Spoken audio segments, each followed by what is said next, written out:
One of the challenges of this COVID crisis is the fear of cremations and burials. Once there is a body, even family members are often too scared to come anywhere near it.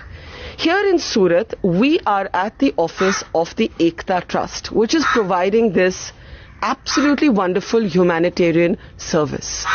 And it is doing so irrespective of religion, of faith, just on the basis of pure humanity.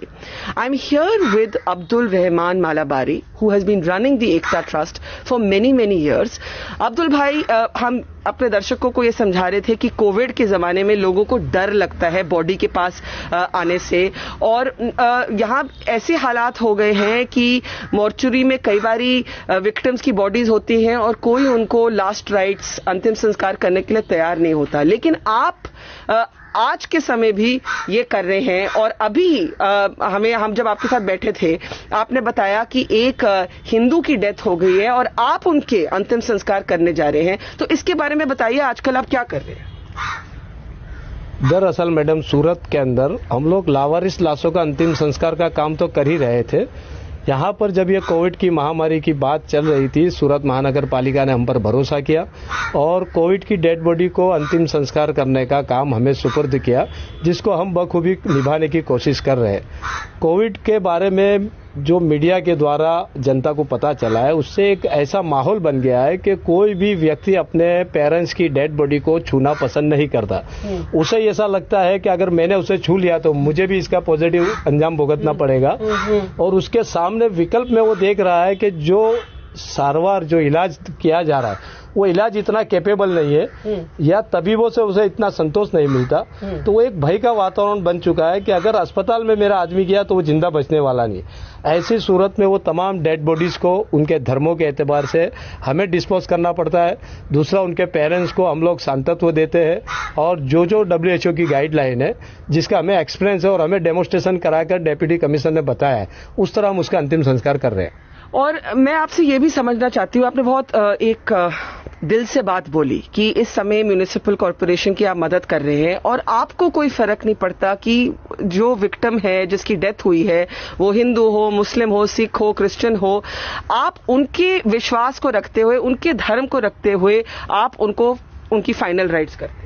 Ji madam, असल में क्या, ये दुख का समय है। मरने वाला हर व्यक्ति पहले तो वो मानवीय है, फिर वो किसी धर्म से जुड़ा हुआ है। हर धर्मों की अपनी अपनी प्रणालिका होती है, लेकिन हमने कुछ ऐसी उनके सामने WHO की गाइडलाइन के मान्य रखते हुए कुछ विगतें रखी है।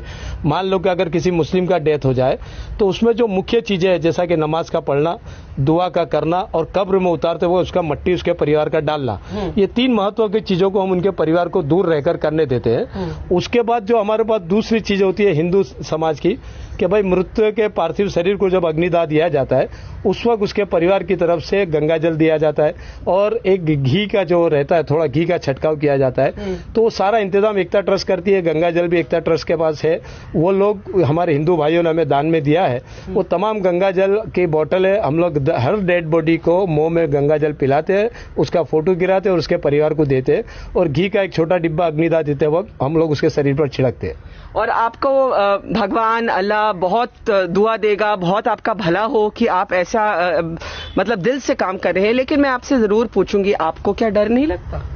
मैडम, डर कर अब इस देश की सेवा तो हो नहीं सकती। इस वक्त देश को हमारी जरूरत है।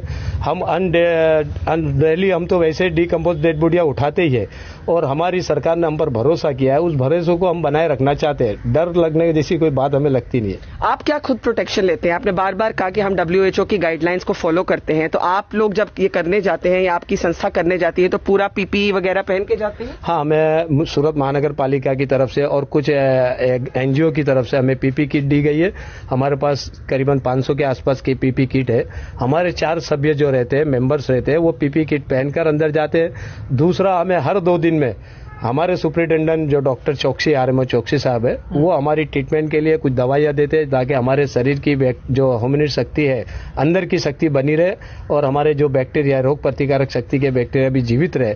ऐसे वो लोग हमारा इलाज करते रहते हैं। बाकी तो सब हम मालिक पे छोड़ देते हैं। हमारा काम मानवता को जगाना है, उसका काम वो करे, हमारा काम हम करते हैं। मैं देख रही हूँ यहाँ एकता ट्रस्ट का जो दफ्तर है, आप धर्म से मुस्लिम हैं और आज आप एक हिंदू जो बॉडी है उसका अंतिम संस्कार करने जा रहे हैं और बिल्कुल सड़क के ऑपोजिट साइड एक चर्च भी मैं देख रही हूं।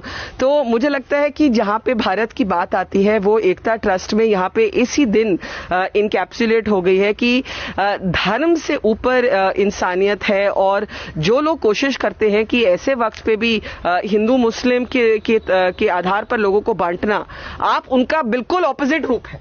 बिल्कुल बिल्कुल। मैं तो तमाम धर्म के मानने वालों से एक रिक्वेस्ट करता हूं कि कृपा करके आप अपनी धार्मिक ग्रंथ को तो पढ़ें, चाहे वो कुरान हो, गीता हो, बाइबल हो। आप किसी भी ग्रंथ को पढ़ेंगे उसमें मानवता ही सबसे उच्चतम स्थान पर है। दुख की बात यह, विडंबना इस बात की है कि हमारे धर्म के बनाने वालों ने या धर्म को संगरने वालों ने इस बात को जाहिर ही नहीं होने दिया और जिसका दुष्परिणाम हम देख रहे हैं कि इस देश के अंदर धर्म को इतनी महत्वता दी गई जबकि आज धर्म बिल्कुल बंद है। आप मुझे बताइए कौन सा ऐसा हिंदू शंकराचार्य है या कौन सा ऐसा मौलवी जो अल्लाह से या भगवान से बात कर सके कि भैया हमारे ये मंदिर क्यों बंद है या हमारी मस्जिद क्यों बंद है। किसी में कोई ताकत नहीं है, क्योंकि कोई एक ऐसी निरंकार शक्ति है जो इस विश्व को चला रहा है। उसने आज हम सब इंसानों को चैलेंज कर दिया है कि भाई आपका धर्म जो बना हुआ है वो आपके पास ही रखो, मैं जो कहूंगा वही होगा।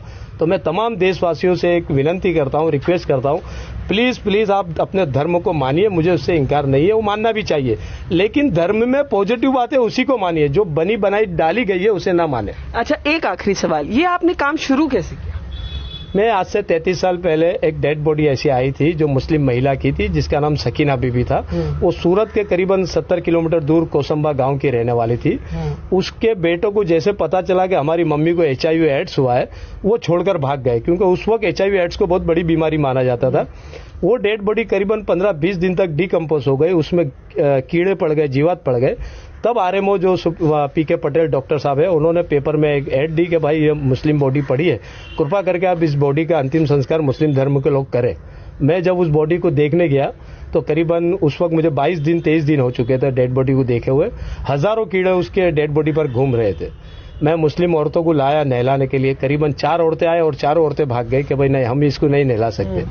बहरहाल मैंने हमारे धर्म के बड़ों से बात की, उन्होंने कहा कि आप पानी डाल दो, कीड़े जितने निकल सकते डिटॉल डालकर साफ कर दो।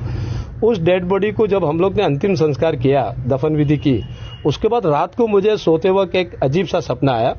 उसमें मैंने देखा कि वही औरत, जिसका चेहरा तो मैं पहचान नहीं रहा था, वही औरत अपने एक आलीशान बगीचे में बैठी है, वो झूला झूल रही है और मुझे दूर से मुस्कुराकर हंस रही है। इसके बारे में मैंने अपने धर्म के लोग जो बड़े हैं उनसे पूछा कि ये क्या इशारा देती है, तो बोले वो ये कहना चाहती कि अब तू ये काम कर पाएगा, तूने एक आत्मा को संतुष्टि दी है, वो तुझसे बहुत खुश है और इस दुनिया को बनाने वाला मालिक भी तुझसे बहुत खुश है।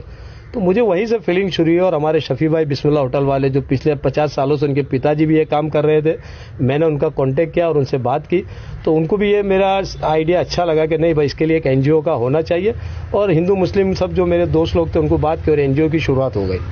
मैंने आपके दफ्तर में देखा कि आपके टेबल के पीछे हमारा झंडा है और मुझे लगा कि मुझे आपको कहना चाहिए कि मेरे लिए आपसे बड़ा राष्ट्रवाद का कोई उदाहरण नहीं।